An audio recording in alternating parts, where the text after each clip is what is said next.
இப்போ சீமான் அவர்களுடைய கடலம்மா மாநாடு நீங்க எப்படி சார் பாக்குறீங்க? 21ஆம் தேதி நடத்த போறதா வீடியோக்கள்லாம் வெளியிட்டு இருந்தாரு.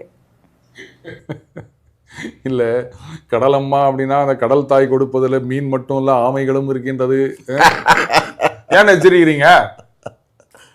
இப்போ அந்த ஆமைகளை காப்பதற்காக ஏதோ ஒரு முயற்சி கூட எடுத்திருக்காங்க தமிழக அரசாங்கத்தில். ஏன்னா அந்த ஆமை முட்டைகள் அதுலேருந்து அந்த குஞ்சு போது ஏதோ பாதிக்கப்படுது, இந்த சுருக்கு இரட்டை மடி வலை அதெல்லாம் இது பண்ணணும் அப்படின்ட்டு ஏதோ ஒரு ஸ்டெப் எடுத்திருக்காங்க. சரி ரைட்டு, மரம் அப்படின்னாரு.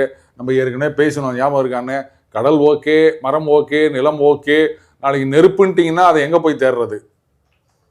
பண்ணிட்டே இருக்கட்டும், விடுங்க. புதுசா என்னவோ பண்ணிட்டு இருக்காரு, ஒரே மாதிரி ஜோக் சொல்லியிருந்தா போர் அடிச்சிரும்ல. அவரு தன் பக்கம் ஈர்க்கிறாருன்னு சொல்லலாமா? இல்லைன்னா என்ன கோமாளித்தனமா பண்ணிட்டு இருக்காரு அப்படின்ற அளவுக்கு திட்ட வைக்கிற அளவுக்கு இது இருக்கும். இது திட்டம் ஒண்ணுமே இல்லை. போர் அடிக்குது அப்படின்னா அங்கே போய் பார்க்கலாம், ஒரு வீடியோவை பார்க்கலாம். நீங்க ரொம்ப